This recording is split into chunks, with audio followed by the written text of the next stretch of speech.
I knew my wife was cheating the moment I found the receipt, but I let her think she was getting away with it for 3 months. The piece of paper was folded neatly in her jacket pocket, a pocket I was checking for tissues because she'd been complaining about allergies all week. Instead of Kleenex, my fingers found thermal paper from the downtown Marriott. Room service for 2. Champagne, strawberries. 2 bathrobes charged to the room. Total, $287.43. Date, Tuesday, March 15th. The same Tuesday she'd texted me about working late on the Henderson account. I stood in our walk-in closet staring at that receipt like it was a death certificate. Because in a way, it was. 14 years of marriage, dead at 6:47 p.m. on a Thursday evening while my wife showered off another man's touch 20 feet away. The smart thing would have been to confront her immediately. The emotional thing would have been to scream, to throw the receipt in her face, to demand explanations she'd never give honestly anyway. But I've always been methodical, strategic. It's what made me successful in commercial real estate, and it's what would make me successful in destroying the life she thought she was so cleverly building behind my back.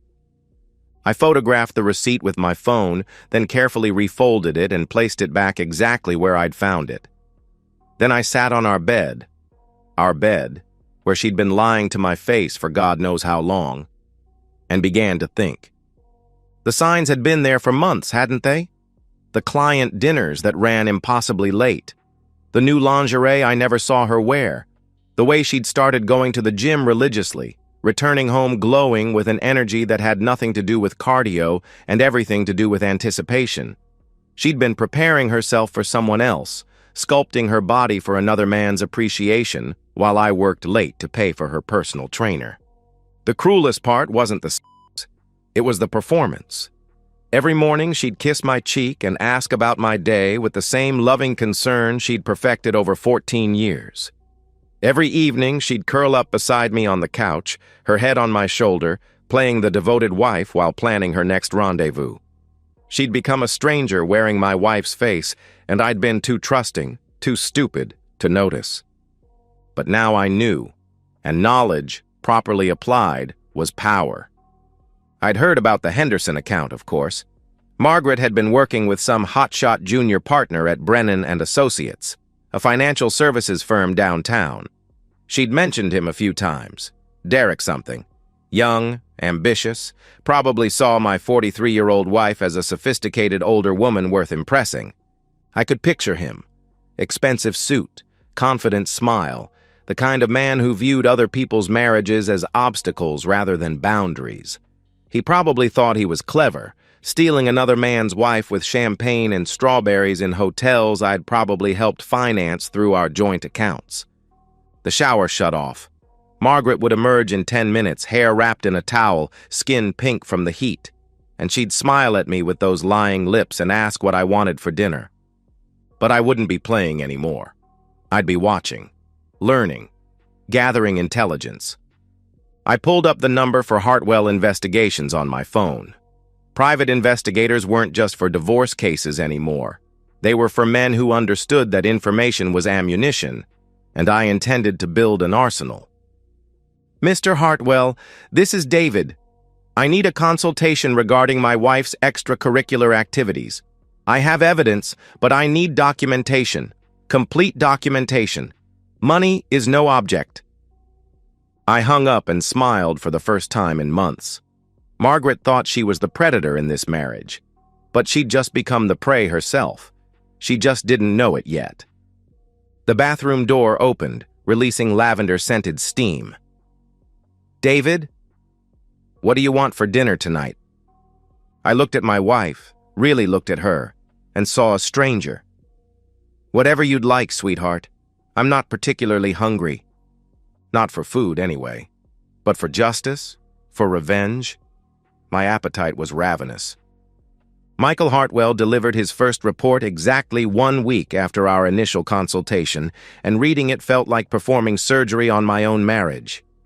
Every page contained another small death, another confirmation that the woman I'd loved for 14 years had been systematically dismantling our life together while I slept beside her. oblivious.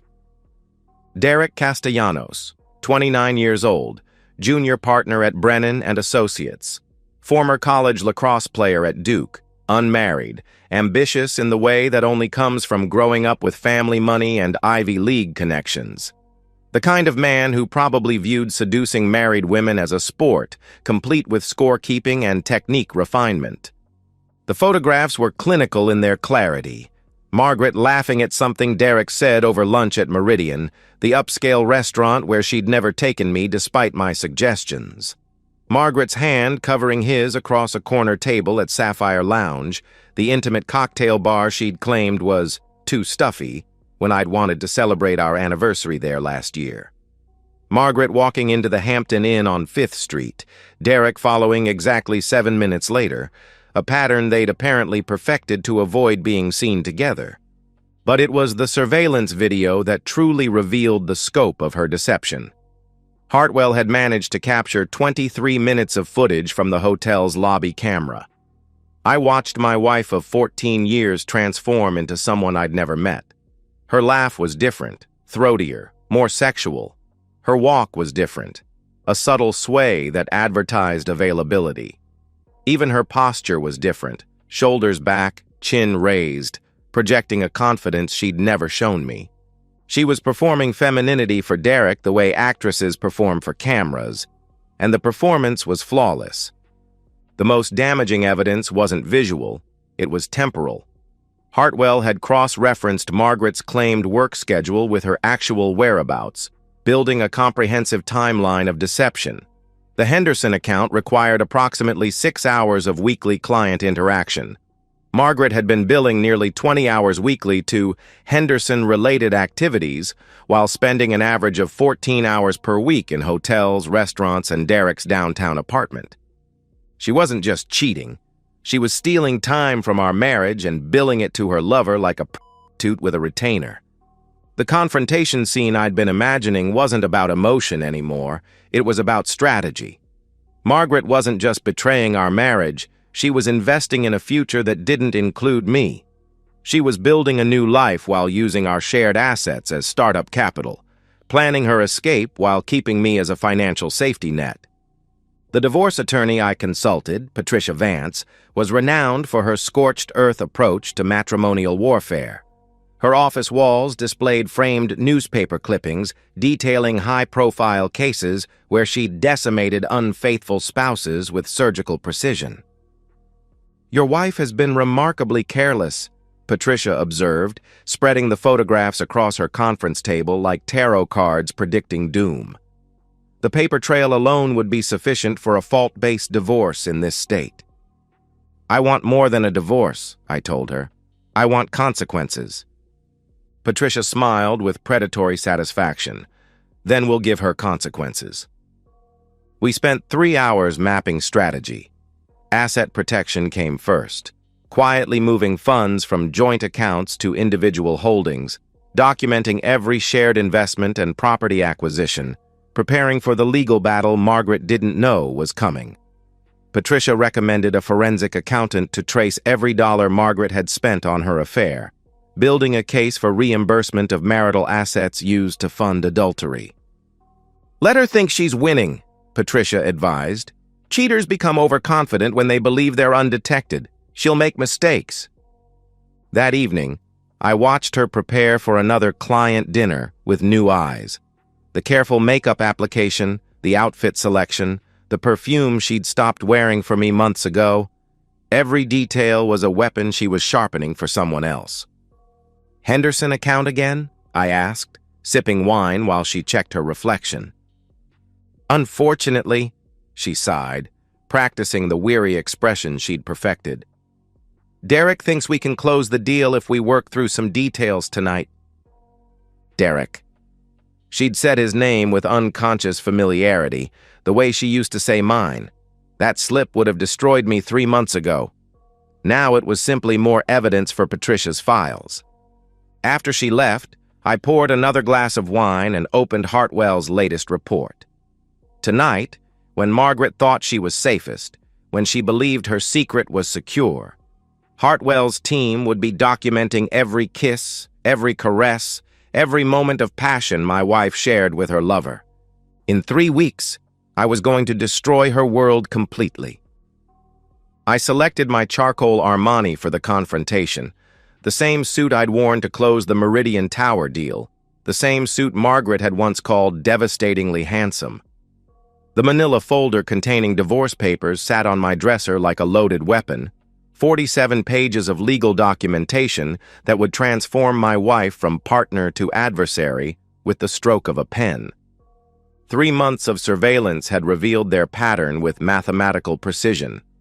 Every other Wednesday, Margaret would claim a late Henderson account emergency, while Derek would mysteriously cancel his evening appointments.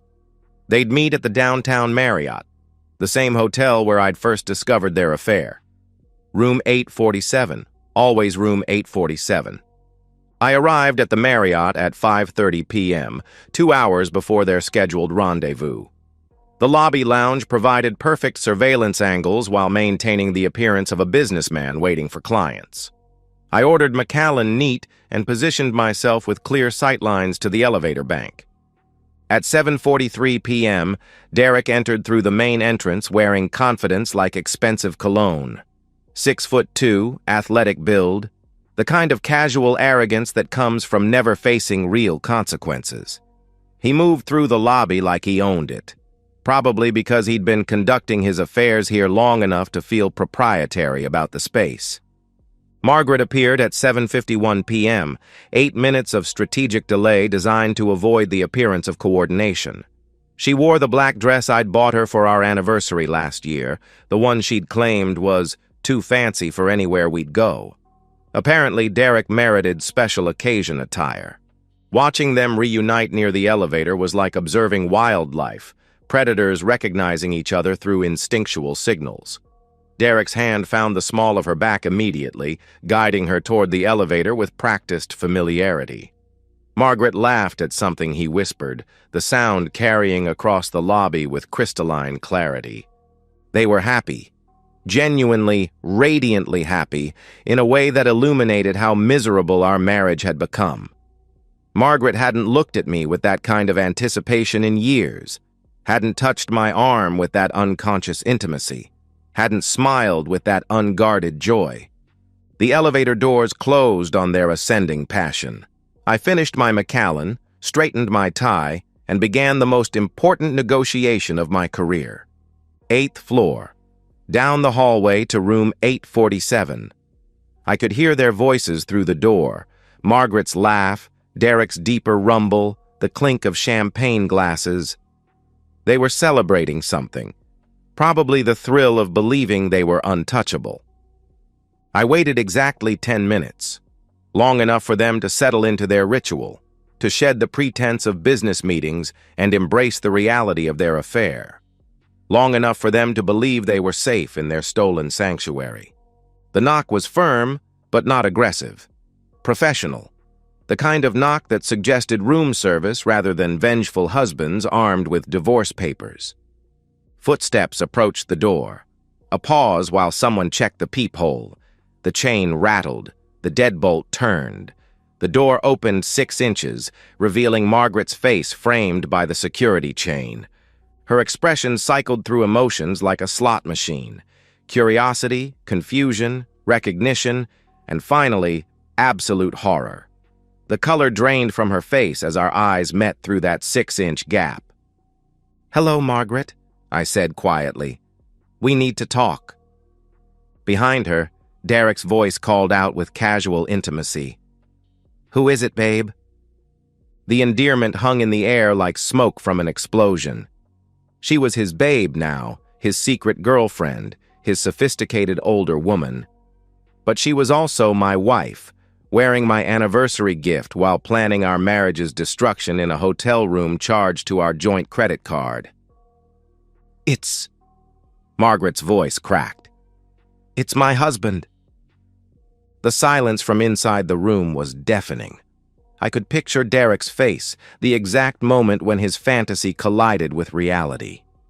Margaret's hands shook as she fumbled with the security chain.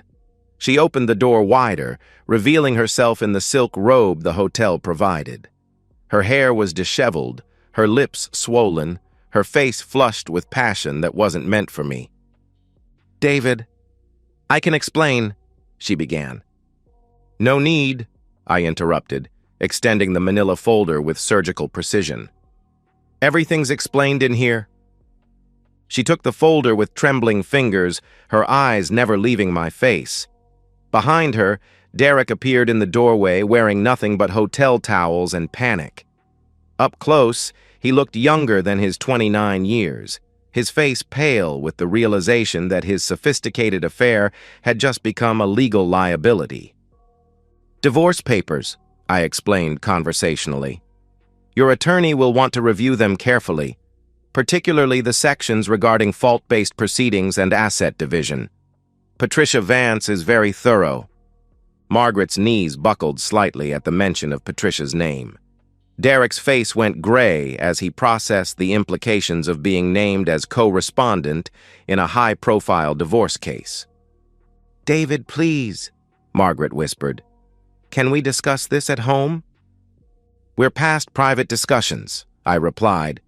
"We've been past them for 3 months.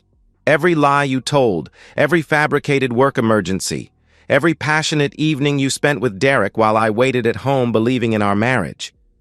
Patricia has documentation of all of it." The folder slipped from Margaret's numb fingers, papers scattering across the hotel room floor like prophecies of doom. 14 years, I said, my voice carrying down the hallway with absolute clarity. 14 years of marriage, and this is how you chose to end it. I turned and walked away, leaving them both frozen in that doorway, surrounded by scattered legal documents and the wreckage of their carefully constructed fantasy. My footsteps echoed down the hallway with the measured cadence of a man who'd just won the most important victory of his life. The war was over. Margaret just didn't know it yet. Margaret didn't come home until 3:17 a.m., and I was waiting, not dramatically, no sitting in darkness with brandy. I was in my office, reading contracts with the same methodical attention I'd given our marriage's destruction. Work continued, life continued, only Margaret's world had ended. I heard her key in the lock, the careful quiet of someone hoping to avoid confrontation. Her heels clicked softly across our hardwood floors as she tried to navigate to the guest bedroom without waking me. "Margaret." My voice carried through the house with calm authority. "We should talk." She appeared in my office doorway, still wearing that black dress, now wrinkled and stained with tears. Her makeup had long since dissolved, leaving her face raw and exposed. She looked like a woman who'd spent hours arguing with her lover about whose fault it was that their perfect affair had exploded into legal consequences. "David, she began, then stopped. What could she possibly say? "Sit down," I said, gesturing to the chair across from my desk. The same chair where she'd once helped me review mortgage documents for our house, where we'd planned vacations like the partnership we'd once been. She sat carefully, as if sudden movements might trigger additional catastrophes. Smart woman? Catastrophes were definitely still available. "I've spoken with Patricia," I continued, shuffling through papers with deliberate calm.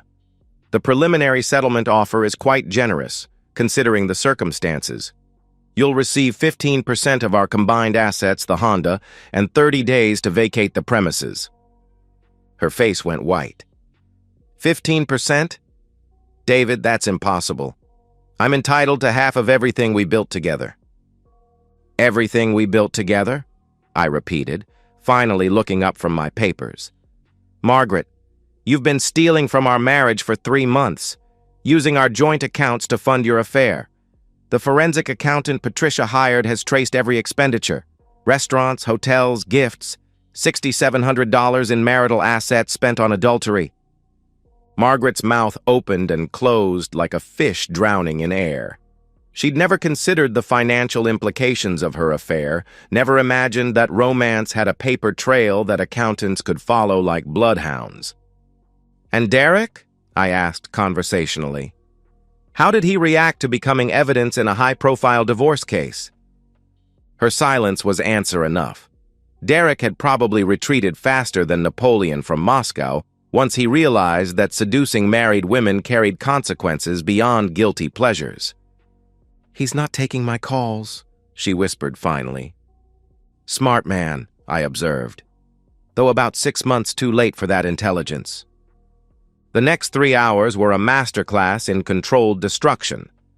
Margaret tried every argument: tears, anger, pleading, bargaining. She claimed temporary insanity, midlife crisis, anything that might preserve some fragment of the life she'd systematically demolished. But Patricia had prepared me for this performance. Cheaters always tried to minimize their betrayals once consequences arrived. They'd claim confusion, temporary insanity, love for their spouses despite overwhelming evidence to the contrary. "I love you," Margaret finally sobbed. "I know I made mistakes, but I love you. We can work through this." "You love me?" I leaned back in my chair, studying her like a specimen under glass.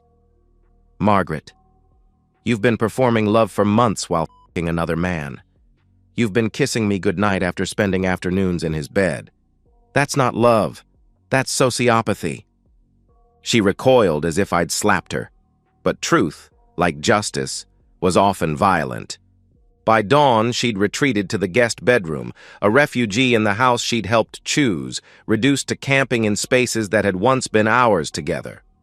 I could hear her making phone calls, to Derek, who wasn't answering, to her sister, to attorneys, who were probably explaining exactly how f***ed she was legally.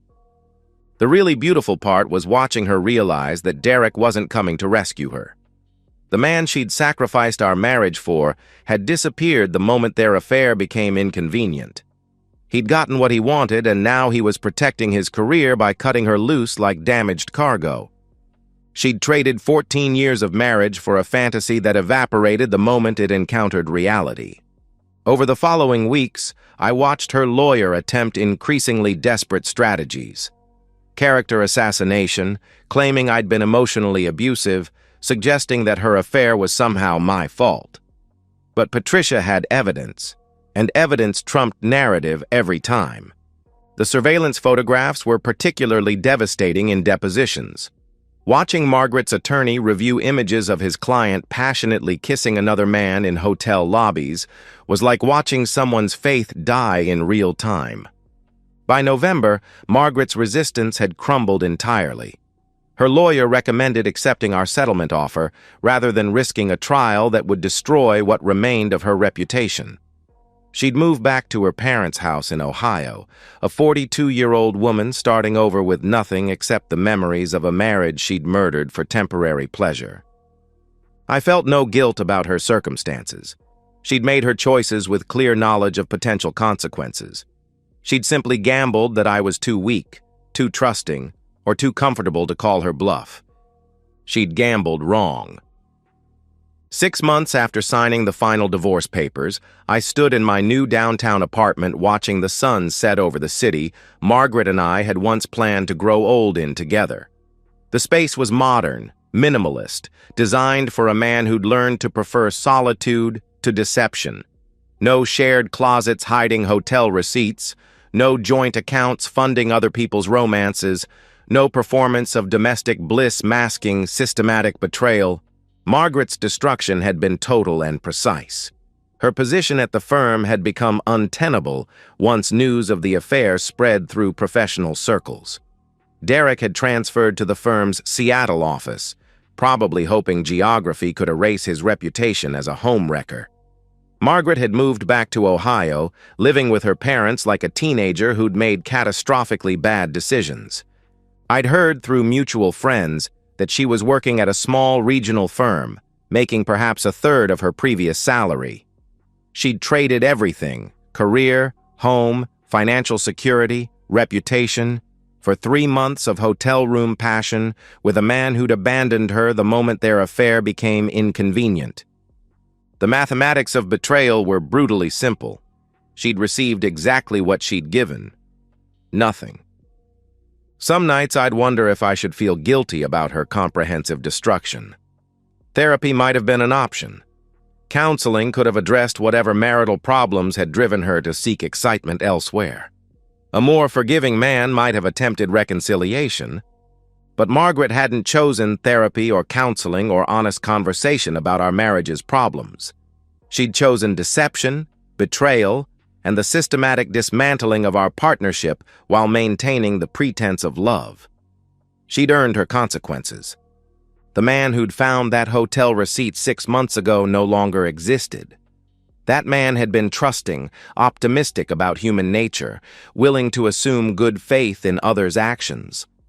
The man I'd become was harder, more strategic, fundamentally changed by learning that someone I'd loved completely had viewed our marriage as a convenience rather than a commitment. I didn't miss the old version of myself. Naivety was expensive. Trust without verification was dangerous. Love without reciprocity was exploitation masquerading as partnership. My phone buzzed with a text from Jennifer, the real estate attorney I'd been seeing for the past month. Dinner reservations at Meridian, the restaurant where Margaret had courted her lover while lying to me about working late. I'd chosen Meridian because the food was excellent, and I refused to let my ex-wife's betrayals limit my own experiences.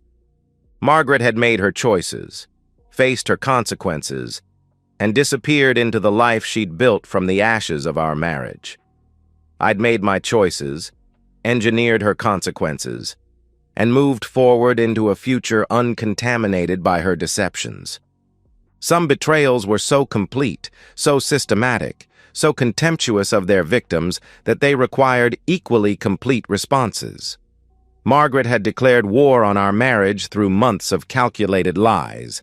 I'd simply ensured she lost that war as completely as she deserved to lose it.